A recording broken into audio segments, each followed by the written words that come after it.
I have to say, my impressions of Dave Grusch are not formed just by talking to Dave Grusch. Both Leslie and Ralph and I have done very methodical checking into his background. We've assessed his credibility, and more importantly, we've verified with many independent sources that he is who he says he is. He's basically he's one of the guys who quite literally was involved in putting together the presidential daily briefing for the President of the United States.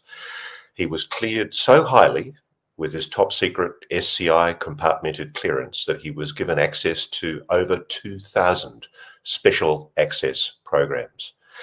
And before any of you leap to conclusions and assume that he's another Edward Snowden or another person who's breaking the law to bring this information to the public, the extraordinary thing about Dave Grusch's revelations are that he is making them under the authorization of the Defense Office Pre-Publication Security Review. He has been approved by the US Department of Defense to do the interview he's done with me and with Leslie Kane and Ralph Blumenthal. I like to think, I'd hope, that this indicates a pleasant level of openness by the US Defense Department. But as Dave candidly has told me, he believes it's more a necessity for the US Defense Department. He's determined he wants to tell his story, and I think they see the DOPSA review as a way of trying to control his narrative. But it's hugely significant because essentially he has put what he wants to talk about to the US Defense Department, and he has received approval from the US Defense Department to talk about what he reveals to both Leslie Kane and Ralph Blumenthal and myself.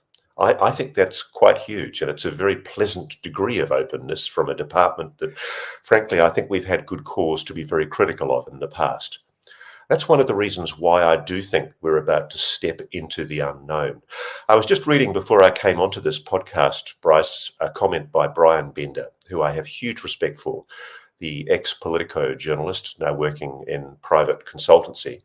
And Brian made the entirely legitimate point that if people are going to come forward, they really do need to be highly credible people, maybe perhaps speaking as program managers, people from within the program. Dave Grusch isn't that. He's not somebody who's worked in the program. But what he did do is he worked for the UAP task force. He was perhaps the lead investigator for the body that the Pentagon set up to investigate the phenomenon at the request of the Congress. And it was he who was authorized with all of his compartmented security clearances to go and find the codename programs that do exist, that contain what he alleges involve, as we've read today in the debrief, a crash retrieval program, recovered non-human technology that is secretly held by the United States. I've, like you in the last few weeks, Bryce, ever since I've first spoken to Dave, had trouble processing what he's been telling us. I've asked myself constantly, could he be some kind of disinformation stooge that's being put up by the Defense Department to completely and egregiously mislead the UAP research community? So many people have vouched for him from the inside.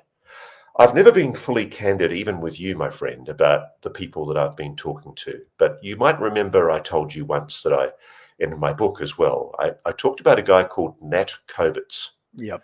And Nat was one of the chief geeks for the US Navy. And he was dying, and he gave me leads. And I've never spoken about this before, but he gave me leads that led me to people working in what they purported was a secret program involving the retrieval and attempted reverse engineering of non-human technology. And I've been speaking to those people for some time, and it was they who told me about Dave Grusch, and it was they who vouched about Dave Grusch to me. So unless there's been an elaborate disinformation program going back to maybe even 3 years, I think this guy's for real. He's one of the highest intelligence officers ever to come forward. In fact, I think he is the highest intelligence officer ever to come forward on the issue of UAPs. And one of the reasons why I think we should give him huge credibility is because I've been able to confirm, and so have Leslie and Ralph, that Dave's allegations made in a secret hearing to the Inspector General of the intelligence community have been verified to be both urgent and credible.